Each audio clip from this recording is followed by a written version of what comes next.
Wish 1075. Coffee for Kath? Hay, nakakaantok naman yung klase kanina? Oo nga, kanina ko pa gusto magkape. Di naman medyo masaya nga eh. Next please. Tayo na. Hi! Isang medium roast coffee para sa akin. Tapos, anong order nyo? Pasensya na po. Kaka-out of stock lang ng coffee beans namin. Ay, sayang. Kung gusto nyo, pwede na lang kayo order mula sa food section ng aming menu. Pasensya na ulit. Sige, salamat. Pwede pa Maghanap lang tayo ng mapag-uupuan. Yes, ito po. Ano ba meron sa food section nila? Wala pa masyado akong natitikman doon eh. Try mo na ba yung butter croissants nila? Ang sarap kaya nun. Oo, gusto niyo ba yun na lang orderin natin? Sige, okay lang yan sa akin. O tara, order na tayo. Sandali. Di ba sabi kanina ng barista na out of stock yung coffee beans sila? Oo, bakit? Hindi naman tayo mag-order ng coffee, di ba? Di natin mabibili ang medium roast coffee na pumapares ng mabuti sa butter croissant. Salamat po! Hays, natatandaan ko tuloy nung nasa high school pa ako. Yung sobrang antok ako dahil sa dami ng gawain. Natatandaan ko rin na halos ginagawa kong tubig yung kape. Paano na kaya yung mga estudyanteng ito? Mukhang mahihirapan silang tapusin ang kanilang gawaing aral dahil sa kawalan ng coffee beans. Subukan na lang natin maghanap ng coffee bean supplier para makakuha na tayo ng supply ng coffee beans agad. Sige, yun na lang yung gagawin ko. Isang buwan ang lumipas. Boss, okay ka lang? Mukhang pagod ka na. Sorry nai-stress lang ako eh. Bakit naman? Oo nga pala. May nahanap ka na bang supplier ng coffee beans natin? Yun nga yung pinagkakaabalahan ko. Hanap ako ng hanap, pero wala talagang supplier. Hala, paano na yan? Mataas ang demanda ng kape. Hindi tayo makakahabol. Huwag kang mag-alala. Hindi ako titigil hanggat may mahanap akong supplier. Sana lang hindi magreklamo ang mga mamimili sa atin. Ayoko talagang bumaba ang sales.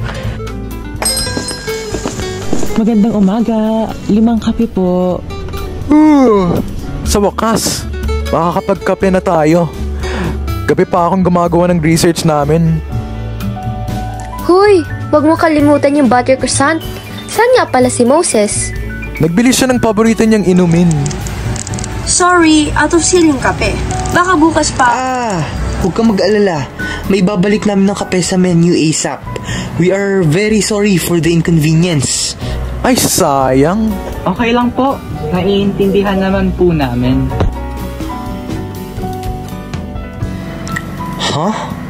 Hindi kayo magrereklamo? Ay hindi po.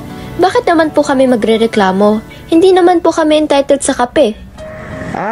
Pakiusap po. Akala po kasi namin magrereklamo kayo kasi hanggang ngayon wala pang kape. Sayang at wala pa rin kape. Pero masarap naman tinapay. Okay, I'm here guys. Hoy, saan ka pumunta? Kala namin di ka dadating. Oo, umupo ka be. Naka-order na kami ng tinapay. Salamat. Sarap. Wait lang, milk tea ba yan? Yes sir, ang sarap nito. Paborito ko to legit. Saan mo yan nakuha? Wala namang milk tea shop dito Yun nga ang problema. Wait, may idea ako. What if i-recommenda natin sa kapehan na magbenta rin sila ng milk tea? Pwede ba yun? I mean, may shortage sa coffee at ayaw naman natin mabankrupt yung kapehan. Kaya, bigyan natin sila ng ideya na magbenta ng milk tea. Isang buwan ang lumipas. Uy, ano nangyari din sa cafe? May bagong logo ata silang itinatayo dahil may bago silang produkto. Cafe na daw sila, hindi lang kapehan. Subukan kaya natin. Narinig ko masarap ang milk tea nila.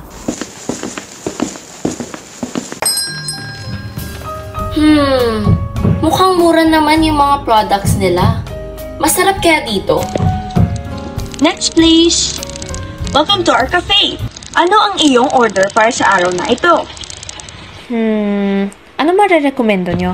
inirerekomenda kong mag-order kayo ng aming klasikong milk tea at butter croissant. Ito ay isang hindi karaniwan na pares, ngunit sinisigurado ko sa inyo na ito ay napakasarap. Sige, 3 milk tea, medium, tapos 3 ring butter croissant. Alright, mangyaring maghintay na lang kayo para sa inyong order. Salamat! Order for Kali. Hello, ito ang order mo. Sana ay masiyahan kayo sa inyong pagkain. Salamat!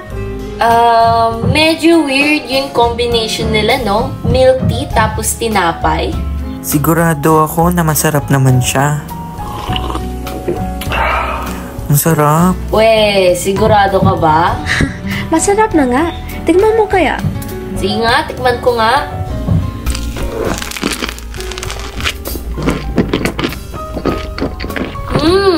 Ang sarap! Sabi sa'yo eh.